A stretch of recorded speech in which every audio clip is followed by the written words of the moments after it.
নমস্কার, এসবি নিউজে স্বাগত। চলে যাব আজকের দিনের একটি গুরুত্বপূর্ণ সংবাদে। অতি বৃষ্টিতে জলমগ্ন কলকাতা। রাতভর অতিবৃষ্টিতে শহরের বহু এলাকায় জলমগ্ন হয়ে যায়, চলাচলে ঘটেছে ব্যাঘাত। মেয়র ফিরহাদ হাকিম জানিয়েছেন, কলকাতা কর্পোরেশন ও সংশ্লিষ্ট বিভাগগুলি টিম ও পাম্পিং স্টেশন পূর্ণ দমে কাজ করে চলেছে জল নামানোর জন্য। তিনি জানান, ক্যানেল, নদীর জলের উচ্চ স্তর এবং লক গেট বন্ধ থাকার কারণে জল বের হতে সমস্যা হচ্ছে। তবে কয়েক ঘন্টার মধ্যেই পরিস্থিতি উন্নতি হবে বলে আশা প্রকাশ করেন মেয়র। কর্পোরেশন সূত্রে জানা গিয়েছে, নিকাশি ব্যবস্থা এবং ক্যানেলের প্রবাহ পরীক্ষা চলছে এবং দ্রুত গতিতে রাস্তা থেকে জল নামাতে হবে।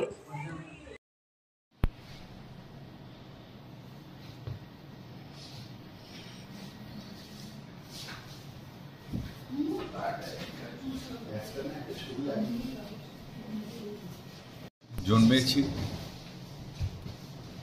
এত বড় হয়েছি, এরকম মেঘ ভাঙা বৃষ্টি দেখিনি।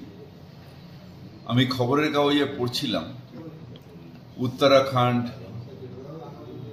কাশ্মীর, ওইসব জায়গায় নাকি এরকম মেঘ ভাঙা বৃষ্টি হয়।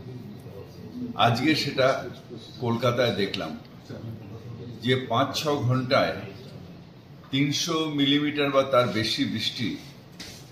এটা একটা ভয়াবহ বৃষ্টি, যেটা এর আগে কোনোদিন আমরা দেখিনি।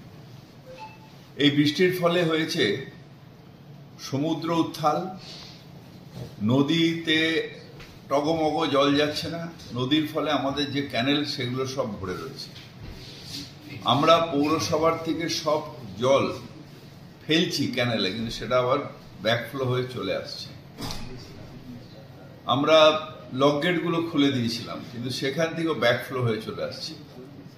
1:30টার সময় একটা বড় বান আসার কথা আছে। সেই বানটা চলে গেলে হয়তো সন্ধ্যের দিকে আস্তে আস্তে আমরা জলটা ফেলতে পারবো, যেটা নদী নিতে পারবে। আলটিমেটলি আমরা যেখানেই জল ফেলি, কলকাতার জলটা পড়বে গিয়ে খালগুলোর থেকে যাবে নদীতে, নদীর থেকে যাবে সমুদ্রে। এই সবটাই ভরে রয়েছে, টুইটুম্বুর হয়ে রয়েছে। আমি কলকাতাবাসীকে বলবো, আজকের দিনটা দয়া করে বাড়ির থেকে বেরোবেন। অনেকগুলো জায়গায় এরকম বেরিয়ে বিদ্যুৎ পৃষ্ঠ হয়েছে, যেখানে আমাদের লাইটগুলো জ্বলছিল না, কিন্তু যাই হোক, কোনো মিটার ঘর নিচে ছিল, কোথাও রাস্তার ধারে ফ্রিজ ছিল। এগুলো সব থেকে বেশি বৃষ্টি হয়েছে গড়িয়ার দিক থেকে নিয়ে ওই সমস্ত জায়গায়। 109 নম্বর ওয়ার্ড, 108 নম্বর ওয়ার্ড, 106 নম্বর ওয়ার্ড, এই জায়গায় বৃষ্টি হয়েছে।